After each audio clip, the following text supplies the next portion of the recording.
प्रभु यीशु मसीह के मधुर और मीठे नाम से आप सभी को जय मसीह की। आज परमेश्वर के वचन में आप सभी का स्वागत है। परमेश्वर पिता आज अपने वचनों के द्वारा आप सबको बहुत आयत से आशीष को दे। पिता परमेश्वर आज अपने वचनों के द्वारा आपसे बोले और बातचीत करे। कई बार हम अपने जीवन में कुछ निर्णयों को नहीं ले पाते और हम ऐसा परमेश्वर से पूछते, परमेश्वर क्या ये उचित है, क्या मैं ये काम को करूं या ना करूं। परंतु आज मैं परमेश्वर के वचन से कुछ बातों को आपको बताना चाहती हूँ जो निश्चय करके आपके जीवन में आपको सहायता प्रदान करेगा कि आप अपने जीवन में सही निर्णय को ले सकते हैं।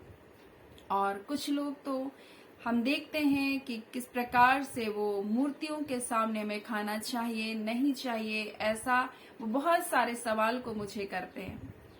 आज मैं कुछ बातों को आपको बताना चाहती हूँ जो आपके जीवन के लिए अत्यधिक लाभदायक होगा। और जब हम लोग पहला कुरिन्थी और उसका 10वां अध्याय और उसका 23 को पढ़ते तो इस प्रकार से लिखा है, सब वस्तुएं मेरे लिए उचित तो है परंतु सब लाभ के लिए नहीं है। सब वस्तुएं मेरे लिए उचित तो है परंतु सब वस्तुओं से उन्नति नहीं होती है। मेरे प्रिय, संसार में जो कुछ परमेश्वर ने रचा बनाया सब कुछ अच्छा है, परमेश्वर का वचन कहता है। लेकिन हर एक चीज आपके लिए लाभदायक हो ये जरूरी नहीं है। आपके लिए जो चीज आपके शरीर के लिए आवश्यकता है आप उतना ही भोजन करेंगे तो वो आपके लिए अच्छा होगा। आप अगर उससे ज्यादा करेंगे तो आपके शरीर के लिए नुकसानदायक होगा। और परमेश्वर अपने वचन के द्वारा में बताना चाहता है कि सब वस्तुएं तो हमारे लिए उचित है परंतु सब लाभ के लिए नहीं, सबसे हमको लाभ नहीं मिलता। सब वस्तुएं मेरे लिए उचित तो है परंतु सब वस्तुओं से मेरी उन्नति नहीं होती। कई बार कुछ चीजें हमारे जीवन में उन्नति के जैसा दिखाई देता है, हमको अच्छा लगता है, इससे लगता है कि मेरी बढ़ोतरी होगी। लेकिन मेरे प्रियो, हमें इस बात को ध्यान देना है कि इसमें परमेश्वर की आज्ञा क्या है, परमेश्वर की मर्जी क्या है। जब हम उत्पत्ति को पढ़ते हैं तो इसी प्रकार से शैतान ने, सर्प ने हवा को इसी प्रकार से बहकाया और इस प्रकार से परमेश्वर का वचन हमें बताता है। जब हम उत्पत्ति 3 अध्याय को पढ़ते हैं तो इस प्रकार से कहता है, तब सर्प ने स्त्री से कहा, तुम निश्चय ना मरोगे, वरन बोलता है तुम आप वरन परमेश्वर आप जानता है कि जिस दिन तुम उस फल को खाओगे उस दिन तुम्हारे आंखें खुल जाएगी, तुम भले और बुरे का ज्ञान पाकर परमेश्वर के तुल्य हो जाओगे। ये शैतान उसको बोल रहा है, तुम परमेश्वर के तुल्य हो जाओगे क्योंकि परमेश्वर आप ही जानता है। ऐसे ही शैतान आज मनुष्य को भरमाता है कि तुम ये काम करोगे तो तुम्हारे जीवन में ऐसा उन्नति होगा, ऐसी बढ़ोतरी होगी, ऐसी आशीषें आएगी। लेकिन उसमें परमेश्वर की आज्ञा क्या है? जब आप परमेश्वर की आज्ञा को पहले स्थान पर रखेंगे आप उचित निर्णय को ले सकेंगे। परमेश्वर किस बात को मेरे जीवन के लिए चाहता है, कौन सी आज्ञा उसने इस बात के लिए दी, जब आप इस बात को आगे रखेंगे तब आप अपने जीवन में सही निर्णय को ले पाएंगे। लेकिन यहाँ पर हवा ने आज्ञा को बाद में रखा परंतु उस बात को जो दिखाई दे रही थी उसको उसने पहले स्थान पर रखा। उसने बाहरी बातों को पहले स्थान पर रखा, ना कि आज्ञा को। और यहाँ पर इस प्रकार से स्त्री ने देखा कि वृक्ष का फल खाने के लिए अच्छा है। मेरे प्रियो, संसार में सब वस्तुएं अच्छी है, सब वस्तुएं अच्छी ही दिखाई देती, सब बातें आपके लिए लाभदायक ही दिखाई देती है। लेकिन हमारे जीवन में वो बातें हानि को लेकर आएगी अगर हम परमेश्वर की आज्ञा को पहला स्थान में नहीं रखते। और यहाँ पर लिखा है, जब स्त्री ने देखा वृक्ष का फल खाने के लिए अच्छा है, देखने में मनभाऊ, बुद्धि देने के लिए चाहने योग्य है, तब उसने तोड़कर खाया और अपने पति को भी दिया और उसने भी खाया। तब दोनों की आंखें खुल गई और मालूम हुआ कि वे नंगे हैं। इसलिए उन्होंने अंजीर के पत्ते को जोड़ जोड़ कर लंगोट बनाया। मेरे प्रियो, इन्होंने अपना उपाय करना प्रारंभ किया। जब हम परमेश्वर की आज्ञा को तोड़ते हैं तब हमारे जीवन में नुकसान आता है, और जब नुकसान आता है तो हम उसमें अपना ही जोड़ तोड़ लगाने लगते हैं, ना कि हम परमेश्वर के पास जाते हैं और सिधाई के साथ उसके सामने अपने पापों को स्वीकार करते हैं। मेरे प्रियो, परमेश्वर का वचन हमें बताना चाहता है सब वस्तुएं हमारी उचित तो है, सब वस्तुएं हमारे अच्छा तो है, परंतु सब बातें मेरे लिए लाभदायक है कि नहीं, सब बातें मेरे लिए उन्नति के लिए है कि नहीं। और यही बात जब हम लोग पहला कुरिन्थी को देख रहे हैं तो इस प्रकार से लिखा हुआ है कि यहाँ पर जिस बात का वर्णन किया जा रहा है वो भोजन के बारे में, और वो मूर्तों के चढ़ाए जाने वाले भोजन के बारे में है। और यहाँ पर जब हम लोग 10वां अध्याय के 10 से पढ़ते तो इस प्रकार से लिखा है, मैं क्या कहता हूँ, क्या यह कि मूर्ति पर चढ़ाया गया बलिदान कुछ है या मूर्ति कुछ है, वो कोई मायने नहीं रखता हमारे लिए। जब हम विश्वास करने वाले हैं तो हमारे लिए उसका कोई अर्थ नहीं, कोई मायने नहीं रखता। यानी कि हम अगर अनजाने में अगर हम किसी लोगों अन्य जातियों के घर पर हम चले गए, हमारे सामने कोई भोजन वस्तु अगर परोसा गया, तो परमेश्वर का वचन इस प्रकार से लिखा है, जब हम उसको प्रार्थना और धन्यवाद के साथ खाते हैं तो हमारे लिए शुद्ध है। जब हम पहला तीमुथियुस 4 अध्याय 4 और 5 को पढ़ते हैं तो इस प्रकार से लिखा है, क्योंकि परमेश्वर की सृजी हुई हर एक वस्तु अच्छी है और कोई वस्तु अस्वीकार करने के योग्य नहीं, पर यह कि धन्यवाद के साथ खाई जाए, क्योंकि परमेश्वर के वचन और प्रार्थना के द्वारा वो शुद्ध हो जाती है। और अगर हमें किसी अन्य जाति ने बुलाया और हमारे सामने भोजन को रखा और हम उन्हें बिना कुछ पूछे हम धन्यवाद और प्रार्थना के साथ हम खा लिए, तो हमारी कुछ भी हानि नहीं होगी, क्योंकि परमेश्वर का वचन कहता है वचन और प्रार्थना के द्वारा वो शुद्ध हो जाती है। लेकिन अगर सामने वाला आपको कहे ये तो मूर्तियों के सामने चढ़ाया गया है, तो आप उस भोजन वस्तु को इसलिए नहीं खा सकते क्योंकि उनका विवेक आपके कारण ठोकर ना खा जाए। और यही बात परमेश्वर का वचन हमें बता रहा है। लिखा है, यदि अविश्वासियों ने तुम्हें न्योता दे और तुम्हें जाना चाहो तो जो कोई तुम्हारे सामने रखा जाए वही खाओ और विवेक के कारण कुछ ना पूछो। परंतु यदि कोई तुमसे कहे या तो मूर्ति की बली हुई वस्तु है तो उसके बताने वालों के कारण विवेक के कारण ना खाओ। मेरा मतलब तेरा विवेक नहीं परंतु उस दूसरे का, भला मेरी स्वतंत्रता दूसरे के विचारों में क्यों परखी जाए। यदि मैं धन्यवाद का साझी होता हूँ तो जिस पर मैं धन्यवाद करता हूँ उसके कारण मेरी बदनामी क्यों ना हो। इसलिए चाहे जो कुछ खाओ जो कुछ पियो सब कुछ परमेश्वर की महिमा के लिए करो। और इसलिए परमेश्वर का वचन हमसे कुछ बातों को कह रहा है, क्योंकि अन्य जाति जो बलिदान को चढ़ाते हैं, परमेश्वर का वचन इस प्रकार से कहता है, वो लिखा हुआ है कि अन्य जाति जो बलिदान करते हुए परमेश्वर के लिए नहीं परंतु दुष्ट आत्माओं के लिए बलिदान करते, और मैं नहीं चाहता कि तुम दुष्ट आत्माओं के सहभागी हो। और इसलिए परमेश्वर का वचन हमें उन भोजन से परे रहने के बारे में सिखा रहा है। परंतु अगर आप प्रार्थना और वचन के द्वारा आप जब अनजाने में उन भोजनों को खा लिए तो उससे आपकी कोई भी हानि नहीं हो सकती है, कोई भी नुकसान नहीं हो सकता। लेकिन हाँ, अगर कोई उस जगह आपको ये कह दे कि ये तो वैसा भोजन है, तब आप उस व्यक्ति जो सामने खड़ा है उसका विवेक ठोकर ना खाए, इस कारण आप उस भोजन से परे रहें। और आज परमेश्वर इसलिए अपने वचन के द्वारा कहता है, सब वस्तुएं मेरे लिए उचित तो है परंतु सब वस्तुएं मेरे लाभ के लिए नहीं, क्योंकि परमेश्वर के सृजी हुई हर एक वस्तु अच्छी है और कोई वस्तु अस्वीकार करने के योग्य नहीं, पर यह कि धन्यवाद के साथ खाई जाए, क्योंकि परमेश्वर का वचन और प्रार्थना के द्वारा शुद्ध हो जाता है। लेकिन हम जानबूझकर ऐसे भोजनों को ना करें, क्योंकि परमेश्वर का वचन स्पष्टता से कहता है कि वो दुष्ट आत्माओं को आप क्या करते, भोजन को चढ़ाते। और मैं नहीं चाहता कि तुम दुष्ट आत्माओं के सहभागी हो, परंतु तुम तो प्रभु के कटोरे और दुष्ट आत्माओं के कटोरे दोनों से नहीं पी सकते हो। तुम प्रभु की मेज और दुष्ट आत्मा की मेज दोनों के साझी नहीं हो सकते हो। क्या हम प्रभु को क्रोध दिलाते हैं? क्या हम उससे शक्तिमान है? यानी कई बार हम जानबूझकर ऐसे काम करते तो हम प्रभु को क्रोध दिलाने का काम करते हैं। इसलिए जब अन्य जातियों को कुछ निर्देश देना था तब इस प्रकार से परमेश्वर के प्रेरितों ने इस प्रकार से निर्देश दिया कि तुम मूर्तों के आगे चढ़ाए हुए भोजन से परे रहना और मूर्ति पूजा से परे रहना। और यही बात परमेश्वर का वचन हमसे कहना चाहता है। उचित क्या है? उचित ये है कि हम ऐसे भोजन से परे रहें। और अगर हम अनजाने में अन्य जातियों के यहाँ जाए और उनको अनजाने में अगर आपके सामने भोजन रखा है तो आप धन्यवाद और प्रार्थना के साथ वचन के साथ उस भोजन को ग्रहण करें, आपका कोई नुकसान नहीं हो सकता है। लेकिन अगर कोई उसी जगह पर आपसे इस बात को बता दे तो उनके विवेक के कारण आप उस भोजन को ना करें। कहीं ऐसा ना हो कि आपका विश्वास, लिखा है यहाँ पर इस प्रकार से लिखा है, मेरा मतलब तेरा विवेक नहीं परंतु उस दूसरे का, भला मेरी स्वतंत्रता दूसरे के विचार में क्यों परखी जाए। क्योंकि मैं धन्यवाद का साझी होता हूं, परंतु जिसका धन्यवाद करता हूं इसके कारण मेरी बदनामी क्यों होती है। कहीं लोग ऐसा ना करे, अरे ये तो उनसे वो ऐसा भोजन को कर लिया, ऐसा करके आप किसी के लिए ठोकर का कारण ना बने।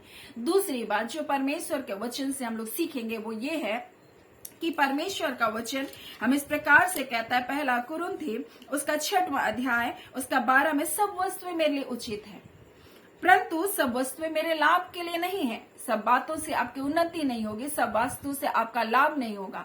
जिस प्रकार से हवा ने सोचा ये तो बहुत सुंदर है, बहुत अच्छा है, मन भावना है, बुद्धि के लिए चाहने योग्य है, लेकिन उसकी उन्नति नहीं हुई, उनका लाभ नहीं हुआ, परंतु उनका पतन हुआ और वो नीचे गिर गए, क्योंकि उन्होंने आज्ञा को पहले स्थान पर नहीं रखा। और परमेश्वर का वचन हमें जो बातों की आज्ञा को देता है उन बातों को हमको मानना चाहिए। और परमेश्वर का वचन कहता है ऐसे भोजन वस्तु से परे रहना है तो परे रहना है। परमेश्वर का वचन कहता है अगर हमको व्यभिचार से दूर रहना है तुमको दूर रहना है। और यहाँ लिखा हुआ है सब वस्तुएं मेरे लिए उचित तो है, परंतु सब वस्तुएं मेरे लाभ की नहीं, परंतु सब वस्तुएं मेरे लिए उचित तो है, परंतु मैं किसी बात के अधीन नहीं। कोई बात हमारे जीवन में प्रभुत्व ना करना चाहिए सिवाय परमेश्वर के। कई बार हम भोजन को अपने ऊपर प्रभुत्व करने देते हैं, उसको हम अपने जीवन में सबसे ऊपर रखते हैं। और इसलिए परमेश्वर का वचन कहता है भोजन पेट के लिए है, पेट भोजन के लिए नहीं है। परंतु परमेश्वर इसको और उसको दोनों को क्या करेगा, नष्ट करेगा। भोजन भी नष्ट हो जाएगा और परमेश्वर का वचन कहता है कि हमारा शरीर भी नष्ट हो जाएगा, परंतु देह व्यभिचार के लिए नहीं है। परमेश्वर बोला हमारा शरीर व्यभिचार के लिए नहीं है, वरन प्रभु के लिए है और प्रभु देह के लिए है। जिस परमेश्वर ने अपनी सामर्थ के द्वारा यीशु मसीह को जिलाया वो हमको भी जिलाएगा। इसलिए हम अपने देह को शुद्ध और पवित्र रखें। सब वस्तुएं मेरे लिए उचित तो है, लेकिन सब वस्तुओं से मेरी लाभ नहीं होगी, सब वस्तुओं से मेरी उन्नति नहीं होगी। सो आप अपने जीवन में जांच ले कि क्या वो आपकी उन्नति का कारण होगा। कई बार कुछ बातें हमारी उन्नति के जैसा तो दिखाई देगा, लेकिन अगर हम आज्ञा को तोड़ देते हैं तो हमारी उन्नति के लिए नहीं, हमारे पतन के लिए होगा मेरे प्रियो। और उसी प्रकार से जब हम प्रेरितों के काम को पढ़ते हैं 17 अध्याय तो लिखा है अतः परमेश्वर के वंश होकर हमको समझना उचित है कि ईश्वरता सोने रुपये या पत्थर के समान नहीं, जो मनुष्य की कारीगरी और कल्पना के अनुसार गढ़े गए हैं। यानी हमको ये जानना उचित है कि हम तो परमेश्वर के वंश हैं, हम जीवते परमेश्वर के संतान हैं, हम उसके वंशावली में, हम इमैनुएल की वंशावली में, जिसने हमारे लिए संसार में आकर अपना पवित्र लहू को बहाया। तो परमेश्वर का वचन कहता है कि परमेश्वर के वंश होकर तुमको ये जानना उचित है कि ईश्वरता सोने रूपे और पत्थर के समान नहीं या मनुष्य की कारीगरी नहीं। इसलिए परमेश्वर का वचन हमसे कहता है कि तुम मूर्ति पूजा से, तुम इस मूर्तियों के चढ़ाए जाने से और व्यभिचार से तुम क्या करो, अलग रहो। परमेश्वर का वचन इन 3 निर्देश को अन्य जातियों के लिए दिया था और इसके पीछे मकसद था ताकि हमारी उन्नति हो, हमारे जीवन लाभदायक हो। और परमेश्वर यही बात बता रहे तुम परमेश्वर के वंश के लोग हो, अतः तुमको जानना ये उचित है, आवश्यक है कि हमारा परमेश्वर जो है वो सोने रुपये और पत्थर के समान नहीं है। हमारा परमेश्वर जीवित परमेश्वर है, जिंदा परमेश्वर है, ना बदलने वाला बादशाह है। और इसलिए उसका वचन कहता है तो हम मनुष्य की कारीगरी और उसकी गढ़ी हुई कल्पना के अनुसार हम उसको अपना ईश्वर ना मान लें। क्योंकि परमेश्वर का वचन कहता है कि इसलिए कि परमेश्वर ने अज्ञानता के समय जब हम नहीं जानते थे और ऐसा करते थे तो परमेश्वर ने हमको क्या क्या मन फिराने का हमको अवसर दिया, हमको मौका दिया। और हर जगह सब मनुष्य के लिए मन फिराने की आज्ञा देता है, क्योंकि उसके एक दिन ठहराया है जिसमें उस मनुष्य के द्वारा जगत से लिखा है, जिसमें वह उस मनुष्य के द्वारा धर्म से जगत का न्याय करेगा जिसे उसने ठहराया, और उसे मरे हुओं में से जिलाकर सब बातों को क्या कर दिया, प्रमाणित कर दिया। यानी यीशु मसीह के द्वारा एक दिन वो क्या करेगा, जगत का न्याय करेगा। और परमेश्वर ने उससे मरे हुओं में से जिलाकर इस बात को प्रमाणित कर दिया और एक दिन हमें भी न्याय के सिंहासन के सामने खड़ा होना है। तो उचित क्या है, आप अपने जीवन में देखें। परमेश्वर की आज्ञा को जब आप सबसे पहले रखेंगे, आप उचित निर्णय को लेंगे। जो बातें आपके लिए आज वर्तमान में शैतान लाभदायक दिखा रहा है, लेकिन वो आपकी हानि का कारण हो सकता है। इसलिए परमेश्वर का वचन कहता है सब बातें उचित तो है, लेकिन सब वस्तुओं से मेरी लाभ नहीं होती। सब वस्तुएं मेरे लिए उचित तो है, लेकिन सब वस्तुओं से मेरी उन्नति नहीं होती। और इसलिए परमेश्वर का वचन कहता है तुम स्वयं निर्णय क्यों नहीं कर लेते कि उचित क्या है। आज हमें जानना चाहिए कि उचित क्या है। मेरे प्रियो, निश्चय करके आज परमेश्वर अपने वचन के द्वारा आपसे बोला और बातचीत किया है। आज परमेश्वर इन वचनों के द्वारा आप सबको बहुत आयत से आशीष को दे। आमीन। आइए हम प्रार्थना करेंगे। धन्यवाद देते हैं जीवते सच्चे सामर्थी मेरे अब्बा परमेश्वर, प्रभु यीशु मसीह के मधुर मीठे नाम से पिताजी आपके पास आते हैं। पिता, आज पिता परमेश्वर एक अद्भुत दिन आपने दिया। प्रभु जी, आपने अपने लोगों से बोला और बातचीत किया। प्यारे पिता, हम प्रार्थना करते हैं जो प्रतिदिन इन वचनों के सेवकाई में जुड़ते हैं पिता, हम एक एक परिवार को ब्लेस करते हैं। खुदावन परमेश्वर, जितने कमेंट करते हैं पिता परमेश्वर, जितने प्रार्थना निवेदन को देते हैं, हम एक एक जन को प्रभु जी आपके हाथों में सौंपते हैं। खुदावन परमेश्वर, जितने लोग प्रभु जी इन दिनों फास्टिंग कर रख रहे हैं पिता, और उन्होंने कहा परमेश्वर पिता हमारे लिए प्रार्थना करें, हम उन भाई बहनों के लिए प्रार्थना करते। रबांदा खाला रिबा शेखीरिया स्तोनो नबा पिता, वो अपने जीवन को जांच ले परमेश्वर पिता प्रभु जी। हाँ पिता, ये उपवास परमेश्वर आपके सामने नम्र होने का समय है प्रभु। ये उपवास अपने जीवन को जांचने का समय है परमेश्वर पिता। हाँ पिता, अपने गुनाहों से परमेश्वर छोड़ने का समय प्रभु जी। ऐ खुदान परमेश्वर, अपने जीवन से हर बुराई को हटाए जाए परमेश्वर प्रभु जी। अपने जीवन को उन कमी और घटियों को परमेश्वर जो आपकी उपस्थिति में आपसे एक होने से रोकती, उन बातों को अपने जीवन से अलग करने वाला जीवन को जीने पाए खुदावन परमेश्वर पिता। और ये उपवास उनके जीवन के लिए आशीष और छुटकारे को लेकर आए खुदावन यीशु के नाम से प्रभु जी। हम प्रार्थना करते हैं पिता, आज का दिन परमेश्वर हर एक के लिए आशीषित हो प्रभु, हर एक के लिए जय और छुटकारे को लेकर आए प्रभु जी। ऐ खुदावन, जितने निर्बल हैं, दुर्बल है, शरीर में बल को पाए, जितने बीमार हैं, यीशु के नाम से वो चंगे किए जाए। हर प्रकार का अंधकार का बंधन टूटे यीशु के नाम से। खुदा ने एक एक के घर घराने को हम ब्लेस करते कि बच्चे आज्ञाकारिता के मार्ग में बढ़े पिता, अपने माता पिता की आज्ञाकारिता में चले। हर प्रकार की ढिठाई को, हर प्रकार के अहंकार के बंधनों को तोड़िए परमेश्वर पिता। और बच्चे प्रभु जी, हाँ पिता, उनके मनों को अपने माता पिता की ओर फेरिए, माता पिता के मनों को अपने बच्चों की ओर फेरिए। जो माता पिता अपने बच्चों को माफ नहीं कर पा रहे पिता, इस बात को वो ध्यान देने पाए कि पिता ने उनकी गलतियों को माफ किया, वैसे ही वो पिता बनने पाए, वैसे ही वो माँ बनने पाए खुदा, और अपने बच्चों को स्वीकार करने वाले बन सके खुदाबंद परमेश्वर। हम इस घड़ी प्रार्थना करते हैं पिता, जितने लोग परमेश्वर पिता किसी न किसी प्रकार के आर्थिक समस्याओं से होकर गुजर रहे, यीशु के नाम से अपनी उन समस्याओं को पर वो जय को पाने पाए खुदा। आपके दास दासियों को ब्लेस करते जो आत्मा और सच्चाई से आपकी सेवा कर रहे प्रभु, हर एक क्षेत्र में प्रभु आपकी सेवा कर रहे पिता, वो बढ़ते जाए प्रभु जी, आपकी महिमा का कारण होने पाए। और खुदान परमेश्वर आपके लिए पिता एक पवित्र प्रजा तैयार कर सके खुदान परमेश्वर। आपके बेटे यीशु के आगमन के लिए उस तैयारी में परमेश्वर एक मन होकर प्रभु कार्य कर सके खुदावन परमेश्वर। ऐ खुदान, हर एक को पिता परमेश्वर जो आत्मा सच्चाई से आपकी सेवा करने वाले लोग एक आत्मा कर दीजिए खुदावन परमेश्वर, ताकि एक मन होकर परमेश्वर पिता प्रभु जो नाश होती आत्माएं है प्रभु जी, जो आज भी अंधकार में प्रभु पापों में पड़ी है प्रभु, यीशु के नाम से वो निकल बाहर होने पाए। ऐ खुदावन परमेश्वर, जो लोग व्यसन में पड़े हैं प्रभु जी, आज यीशु के नाम से हर बंधन टूटने पाए खुदावन परमेश्वर। ऐ पिता परमेश्वर, हम प्रार्थना करते हैं प्रभु जी, जो आज तक घोर अंधकार में जिन तक वचन की रोशनी नहीं पहुंची, आज यीशु के नाम से प्रभु जिन तक आपके वचन का तेज पहुंचने पाए खुदावन परमेश्वर।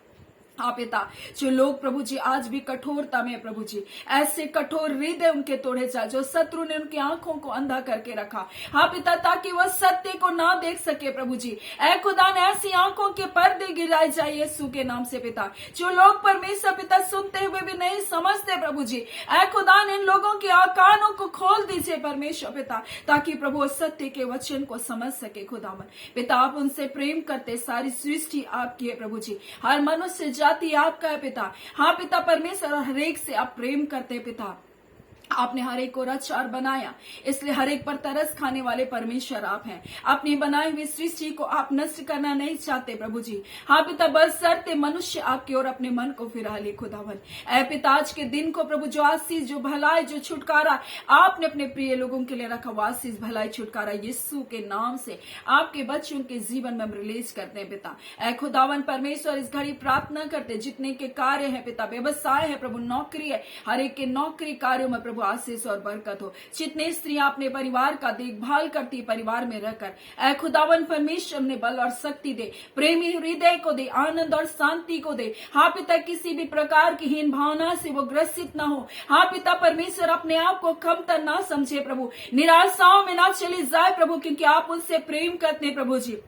एक स्त्री जब अपने घर में रहकर भी अपने परिवार के लिए, अपने लोगों के लिए प्रार्थना करती है खुदा, वो अपने लोगों के लिए छुटकारे का कारण बनती है प्रभु जी। एस्तर ने अपने लोगों के छुटकारे के लिए प्रार्थना किया प्रभु जी। हाँ पिता, उस जाति ने परमेश्वर बड़े छुटकारे को देखा, यहूदी जाति ने। आज पिता परमेश्वर, आपकी बेटियां परमेश्वर एस्तर के जैसा हो जाए खुदा प्रभु। हाँ पिता परमेश्वर, और आपके लोगों के लिए प्रार्थना करने वाली बन जाए खुदावन, क्योंकि आपका वचन कहता है, जो दूसरों की खेती को सींचता है उसकी खेती को आप सींचेंगे खुदावन। आज के दिन परमेश्वर, आपने अद्भुत भलाइयों से अपने लोगों को तृप्त किया, जय और छुटकारे को दिया, अपनी शांति से अपने लोगों को आपने परिपूर्ण कर दिया। पिता आपका धन्यवाद। रोग यीशु के नाम से चंगे किए गए, हर बंधन टूट चुका यीशु के नाम से। जितने देश और विदेश से सुनते प्रभु, हम प्रत्येक को ब्लेस करते रहा बांदा खाला। हाँ पिता परमेश्वर, खांदुरुबो शिकिरियास्ता नमावा रिबालाबा शिकिरियास्तो तो ये रबांदा खाला खरियास्तुनु नबा। अंधकार की कोई शक्ति, कोई युक्ति उनके परिवार पर, उनके बच्चों पर, उनका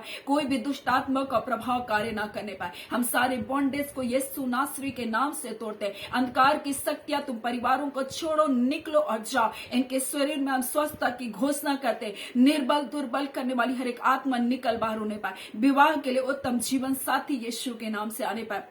जिनका जॉब नहीं, यीशु के नाम से उत्तम जॉब आने पाए। जिनका घर नहीं है प्रभु जी, आप बेघर हुए यीशु मसीह, ताकि इनका अपना एक घर हो जाए खुदाम यीशु के नाम से प्रभु, इनका अपना घर बनने पाए। खुदावन परमेश्वर, हम आपको सारी आदर महिमा देते हैं। जो पिता परमेश्वर प्रभु जी कंसीव नहीं हुआ प्रभु जी, आज यीशु के नाम से गर्भ के बंधन टूटे और इसी मंथ यीशु के नाम से वो कंसीव करने पाए। आपकी बड़ी गवाही के साथ ये वापस आ रहे प्रभु, आपका धन्यवाद। सारी आदर महिमा आपको देते हुए प्रार्थना हम यीशु के नाम से मांगते हैं। दया सुने, अनुग्रह से ग्रहण कर लीजिएगा। आमीन। परमेश्वर पिता आप सबको बहुत ऐसी आशीष को दे। आमीन।